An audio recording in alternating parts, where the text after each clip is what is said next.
আমি নানি মাঝে মাঝে নিজেরে কই আমি অত আলসাকুর খেনে, আবার মাঝে মাঝে কই না আরে বাবা আমি তো অত আলসাকুর আসলাম না। আসলে ফুলাফুরি ওইলে পরে ফুলাফুরির তলে সারাদিন খাটতে খাটতে মাঝে মধ্যে এমন আলসামি ধরে আর কি, আসলে কোনো কিছু করতে মন চায় না।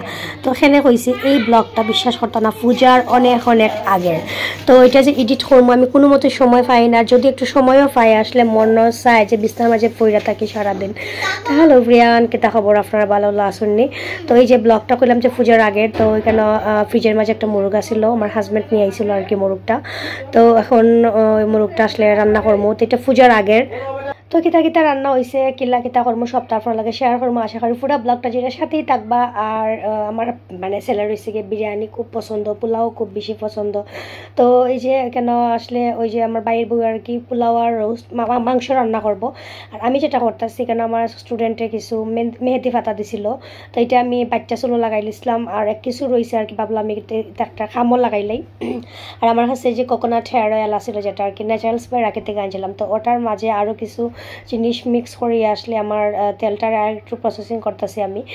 এখানে যাতে যাতে হাতের কাছে আছে সব কিছু যে দেখাইলাম, তো ওগুলো দিয়া তেলটা ইদানিং আমার মানে প্রথম থেকে তেল মানে চুল খুব ঠিক আছে ফোড়া কমে গেছিলো, এখন আবার চুল ফোড়া শুরু হয়েছে। তো ভাবলাম আরেকটু কয়েকটা জিনিস অ্যাড করিয়া তেলটারে আরেকটু শক্তিশালী বানাই, তো ওইদিকে মানে এটা করতেছে আর কি। আর আমার ভাইয়ের বউ তো ওইদিকে পাশে মাটির চুলাতে মাঝে হয়েছে গিয়ে মাংস রান্না করতেছে, পোলাও রান্না করতেছে, আমার ছেলের খুব পছন্দ।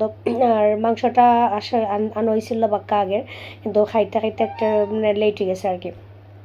তো যে তেলটা প্রসেসিং শুরু হয়েছে কেন। আর এদিকে মাটির চুলার মাঝে দেখি পোলাওটা রান্না হয়ে গেছে, পোলাওটা অনেক ঝরঝর হয়েছে, অনেক সুন্দর হয়েছে। আর মাঝে মধ্যে একটু রিচ ফুড খাইতে ভালোও লাগে। আর আমার ছেলের তো মানে প্রতিদিন যদি দেই না আপনারা পোলাও রোস্ট তাও খাইবো, কোনো সমস্যা নয়। এই যে আর এটা ওই যে পূজার আগে তো আমার ফিশা আর কি, আমার ফিশের বাড়ি থেকে আমরা লাগে গিফট আইছিল, আমার লাগি আমার ভাইয়ের বউয়ের লাগি। এটা আমি শেয়ার করছিলাম আপনার লগে। তো ওই যে পিদিমের বাবার লাগি লুঙ্গি গেঞ্জি, তারপরে আমার বাবার লাগি হয়েছে পাঞ্জাবি। তো এটা পূজার আগের, কিন্তু আমি কোনোভাবেই সময় পাইতেছি না, কারণ পূজার ব্লগ টক দিলাম মাঝখানে ওইটার লাগে আসলে টাইম পাইছি না। তো ওইগুলো ফিশা নিজের হাতে পছন্দ করে দেন আনজন। তো যাই এখন আগের যেটা খাওয়া দাওয়া শুরু করিলে মরটা রয়েছে একটু ঝাল ঝাল রান্না করেছে লাগি ফ্রিজের মাঝে আসিল তো বাক্কা দিন ধরিয়া। আর এই যে এখন বাচ্চার খাওয়া দাওয়া শেষ, আমিও খানিত বই যাইমু। আর বাবার বাড়ি থাকলে যেটা হয় আর কি লেগ পিসটা কিন্তু মেয়ের ফাতো পড়ে, আর আমার ভাইয়ে খুব একটা লেগ পিস খায় না, তো ন্যাচারালি লেগ পিস আমার ফাতুই পড়ে। বাবার বাড়ির রাজকন্যা বললে কত একটা আছে না।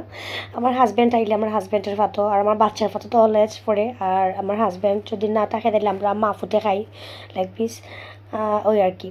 তো মাঝে মধ্যে আমরা সবাই খাই, আর আমার ভাইয়ের লেগ পিস সত্যি কথা এটা পছন্দই করে না, দিলে পরেও খাইতে চায় না। তো এই যে খাওয়া শুরু করছি। আর পোলাওটা এত মজা হয়েছে, ঝরঝর হয়েছে, খুব একটা তেল দেওয়া হয় না, মানে তেল কম দিয়ে রান্না করা হয়, কারণ তেল খুব বেশি একটা পছন্দ করি না। তো সবাই ভালো থাকবো, সুস্থ থাকবা, দেখো নেক্সট ব্লগ। টাটা।